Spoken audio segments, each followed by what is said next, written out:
कैसे हैं आप सभी लोग। एक बार फिर से स्वागत है आपका हमारे YouTube channel study with Yogesh में। आपका बच्चों क्रैश कोर्स की जो क्लास है वो कल आएगी, क्योंकि थोड़ा सा उसमें टॉपिक बनाने में टाइम लग रहा है, क्योंकि उसमें जो एक इम्पोर्टेंट आपका टॉपिक है वो है हिंदी कंप्यूटिंग वाला। जैसे आपने देखा होगा हिंदी के अंदर हिंदी कंप्यूटिंग वाला एक पोर्शन दिया है, जिसके अंदर हिंदी कंप्यूटिंग में फॉन्ट, पेज लेआउट और अपने आप में टाइपिंग, ये 3 टॉप उसमें लिखे हुए हैं। 1 नंबर उससे आने की पूरी संभावना है, तो वो ध्यान रखना। उसके अलावा इकोनॉमी की क्लास में भी थोड़ा सा, और आज थोड़ा सा व्यस्तता के कारण आज नहीं आ पा रहा, क्योंकि टॉपिक प्रिपेयर करने का टाइम नहीं मिल पाया। कल, परसों और उसके बाद अगले दिन मंडे को 3 के 3 दिन लगातार आपकी क्रैश कोर्स की क्लास आएगी बच्चों। और कोशिश करूंगा कि लंबी क्लास आए, जैसे मतलब 30 मिनट ना होकर वो 40 मिनट के पोर्शन पे चले जाए, और वो जो पोर्शन है जितना ही मिस हुआ है 3-4 दिन के अंदर वो कवर हो सके। ठीक है, वो इसलिए क्योंकि अभी देखो नया विज्ञापन आया था, अब उसके संबंध में भी वीडियो बनानी होती है, अपना ऑफिस काम भी देखना होता है। कहीं ना कहीं ये देखेंगे आप, एक साथ बहुत चीजें नहीं हो पाती एक ही दिन में। ठीक है, तो आप टेंशन मत लीजिए, वो होगा आपका।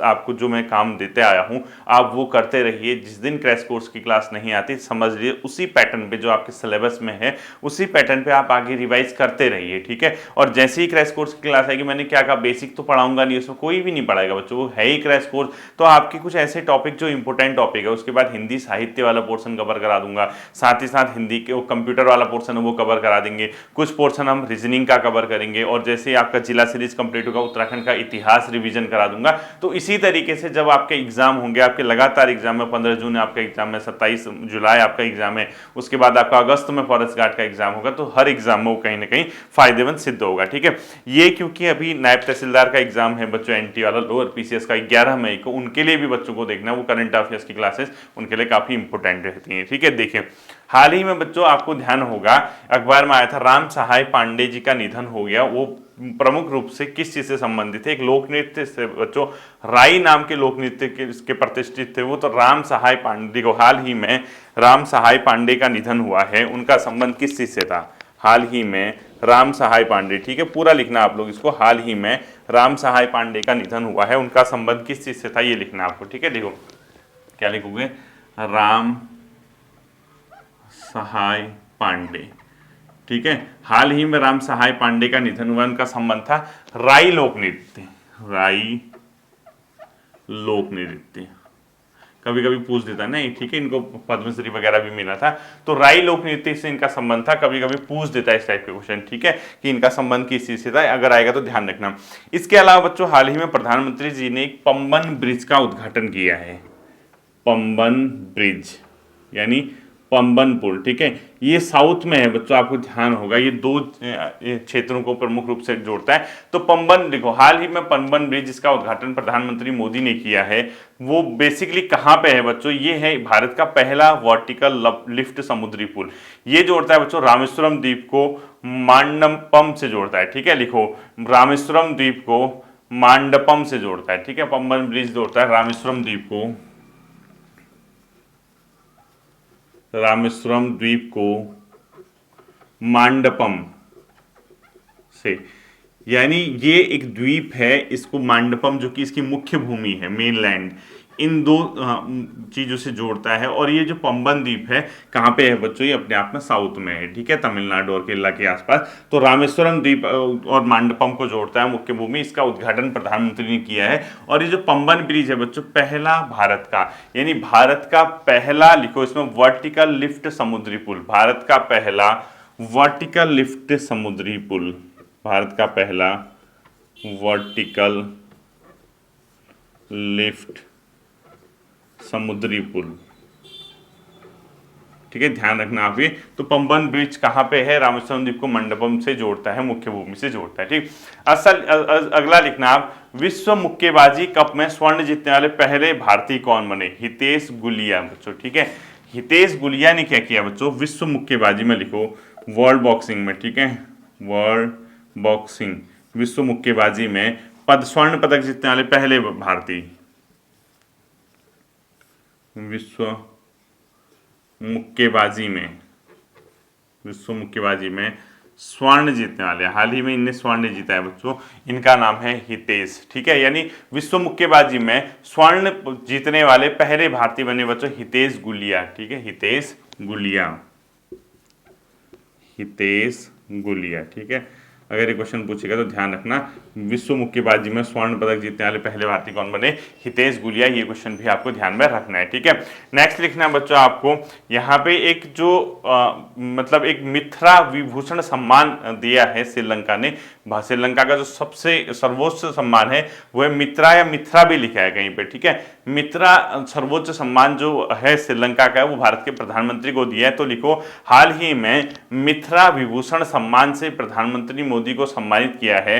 हाल ही में मित्रा विभूषण सम्मान, हाल ही में मित्रा, ठीक है, हिंदी में इसको मित्रा भी लिखा था, कहीं मित्रा भी लिखा था। हाल ही में मित्रा विभूषण सम्मान से प्रधानमंत्री को सम्मानित किया गया है। यह किस देश का सर्वोच्च सम्मान है?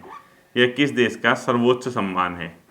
श्रीलंका का, ठीक है, श्रीलंका का सर्वोच्च सम्मान है। जैसे भारत का ना भारत रत्न, इसी प्रकार से श्रीलंका का सर्वोच्च सम्मान है। इससे क्या किया है बच्चों? पीएम मोदी को सम्मानित किया है, ठीक है, श्रीलंका ने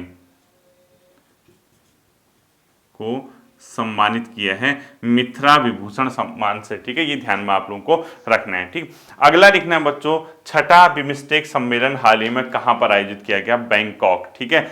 जो 6th बिम्स्टेक सम्मेलन है वो कहां पर आयोजित किया गया? बैंकॉक में। तो अगला क्वेश्चन लिखो, छठा बिम्स्टेक सम्मेलन, 6th बिम्स्टेक सम्मेलन, ठीक है, लिखो छठा बिम्स्टेक सम्मेलन। बिम्स्टेक लिखो BIMSTEC, BIMSTEC, ठीक है। छठा बिम्स्टेक सम्मेलन कहां पर हुआ? बैंकॉक, बैंकॉक कहां? थाईलैंड, ठीक है। ये बिम्स्टेक है क्या बच्चों?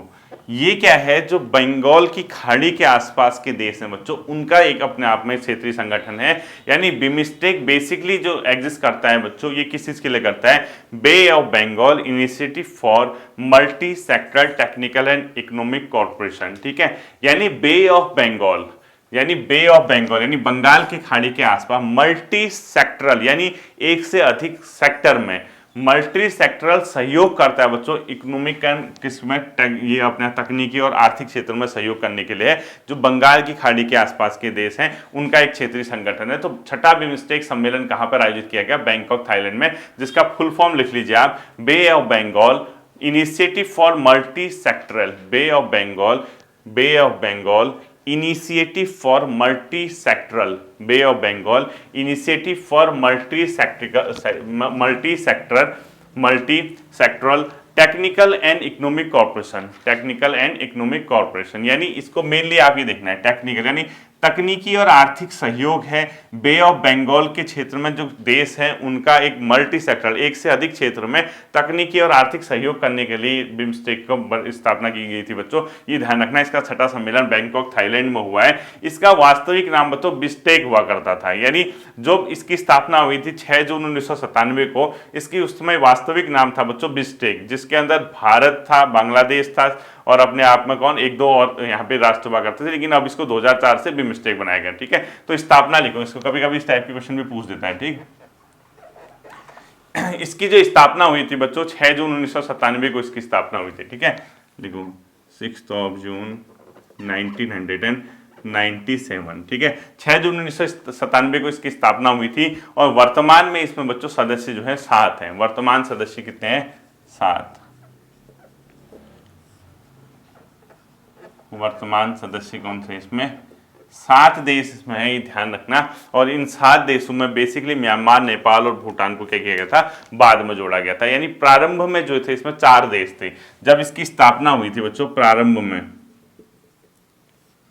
इस टाइम पे 4 देश थे उसमें जब ये बिम्स्टेक बना था, ठीक है। और इसका उस टाइम नाम बिम्स्टेक भी नहीं था बच्चों, उसमें इसका नाम था बिस्टेक, BISTEC, BISTEC, ये इसका नाम था। इकोनॉमिक कॉर्पोरेशन तो था, तो ठीक है, ये था अपने आप में। लेकिन अब ये बिम्स्टेक हो चुका है। तो ये 7 देश, प्रारंभ में इसमें 7 देश थे, अब इसमें 4 देश थे, अब वर्तमान में 7 देश। इसके कौन कौन से सदस्य हैं? कमेंट सेक्शन में लिख लेना, ठीक है। कौन कौन सदस्य हैं, ये आपका काम है ढूंढ के लिख लेना, जिसमें भारत है, भूटान है, इसके अलावा बांग्लादेश है, इसके अलावा अपने आप में थाईलैंड है, म्यांमार है, और इसमें एक आध कंट्रीज और हैं, तो ध्यान रखना बी मिस्टेक में 7 कंट्रीज हैं। अगला लिखो, नौसैनिक अभ्यास इंद्र 2025 किन 2 देशों के मध्य हुआ, भारत और रूस के बीच। ठीक है, अगला लिखो, नौसैनिक अभ्यास इंद्र 2025 किसके मध्य हुआ, भारत और रूस के मध्य। भारत और रूस के मध्य नौसैनिक अभ्यास इंद्र 2025 का क्या किया गया, आयोजन किया गया, ये भी आप लोग ध्यान रखना है। ठीक है, अगला लिखो, नेटवर्क तत्परता सूचकांक में भारत को कौन सी रैंक प्राप्त हुई है। ठीक है, लिखो नेटवर्क तत्परता सूचकांक,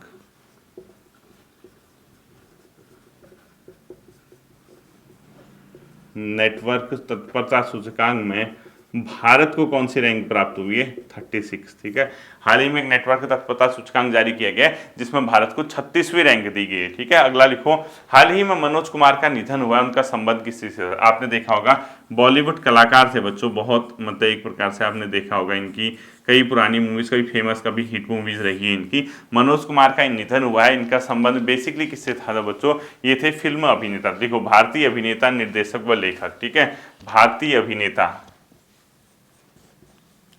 भारतीय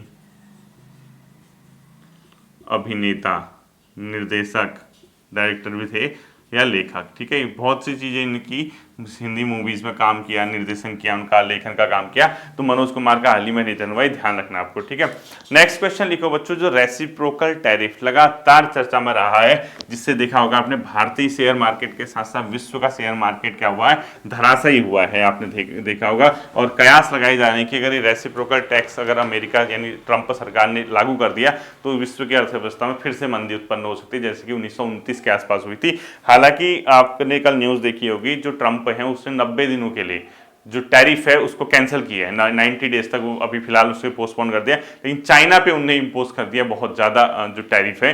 तो रेसिप्रोकल टैरिफ मैंने आपको बीच में भी बताया था, ध्यान रखना अगर क्वेश्चन पूछता है कि रेसिप्रोकल टैरिफ अगर अमेरिका द्वारा लगाया जाता है तो भारत के निर्यात पे क्या प्रभाव पड़ेगा, निर्यात कम हो जाएगा बच्चों, ध्यान रखना। निर्यात मतलब जो हम दूसरे देश को भेजते हैं, कैसे होता है मैं अभी बताऊंगा। ठीक है, तो लिखो, रेसिप्रोकल टैरिफ से भारत के निर्यात पे क्या प्रभाव पड़ेगा, आप पूरा लिख लो, रेसिप्रोकल टैरिफ से भारत के निर्यात पर क्या प्रभाव पड़ेगा, एक बार लिख लेते हैं। ठीक है, लिखो, रेसिप्रोकल टैरिफ से भारत के निर्यात पर क्या प्रभाव पड़ेगा, कम होगा बच्चों। ठीक है, निर्यात कम कैसे होगा, रेसिप्रोकल टैरिफ जो चर्चा में रहा है, अमेरिका ने ये कहा है कि जो देश हम पे जितना टैरिफ लगाएगा हम भी उस देश पे उतना टैरिफ लगाएंगे। ठीक है, इसी को उसने रेसिप्रोकल टैरिफ बोला है। अर्थात जैसे पहले भारत क्या करता था, भारत अमेरिका से जो वस्तुएं आती थी उस पर ज्यादा टैरिफ लगाता था। टैरिफ का मतलब क्या होता है, जब कोई सामान किसी देश से दूसरे देश में जाता है, ठीक है, तो उसकी बाउंड्री पे उस सामान पे जो टैक्स लगाती है वो सरकार, इसी को बोलते हैं। ठीक है, ये टैरिफ है एक प्रकार के दूसरे देश की वस्तुओं पे जो टैक्स लगते हैं।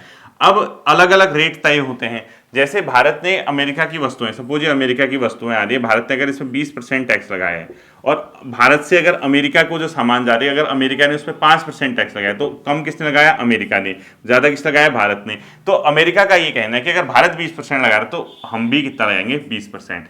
अब भारत की वस्तुओं पे 20% टैक्स लगेगा तो भारत की वस्तुएं इस बाजार में क्या होंगी बच्चों, महंगी होगी। कहाँ, जिस देश में वो टैरिफ लगा है। टैरिफ बढ़ेगा तो उस देश में उसके सामान महंगे होंगे, सामान महंगे होंगे तो लोग खरीदेंगे कम, खरीदेंगे कम तो निर्यात कम होगा, ये ध्यान रखना। तो रेसिप्रोकल टैरिफ से पता नहीं मुझे क्यों लग रहा है आपका चर्चा में रहा है, ये क्वेश्चन आपसे पूछा जा सकता है कि निर्यात इससे कम होगा, ध्यान रखना इसको। ठीक है, मैंने आपको रेसिप्रोकल टैक्स लास्ट टाइम अच्छे से बताया भी था, ये ध्यान रखना। अगला लिखो आप लोग, जो राष्ट्रमंडल की पहली अफ्रीका महिला महासचिव बनी है बच्चों, एक वो बनी है शर्ली बोचवे। ठीक है, राष्ट्रमंडल की पहली, कॉमनवेल्थ होते हैं जो, ठीक है, राष्ट्रमंडल की पहली अफ्रीकन महिला महासचिव, राष्ट्रमंडल की पहली, राष्ट्र पूरा लिखना, राष्ट्रमंडल की पहली अफ्रीकन महिला महासचिव कौन बनी है, इनका नाम है बच्चों शर्ली बोचवे। क्या लिखोगे, शर्ली बोचवे, शर्ली बोत्सुवे को क्या बनाया गया, अब अफ्रीकन महासचिव बनाया गया है, राष्ट्रमंडल की पहली महिला। ठीक है, अगला लिखो, हाल ही में वंदना कटारिया ने अंतर्राष्ट्रीय हॉकी से संन्यास ले लिया है। उनका संबंध किस जनपद से है? हरिद्वार से। ध्यान होगा आपको, वंदना कटारिया के बारे में आपने पढ़ा ही, अखबार में देखा होगा, उनने संन्यास ले लिया है बच्चों अंतर्राष्ट्रीय हॉकी से। तो उनका बेसिकली जो संबंध है वो हरिद्वार जनपद से, तो आपको पता ही, लिखने की जरूरत नहीं है, नहीं पता तो लिख लो, वंदना कटारिया ने अंतर्राष्ट्रीय हॉकी से संन्यास लिया है। उनका संबंध किस जनपद से? उत्तराखंड में हरिद्वार जनपद से उनका संबंध है।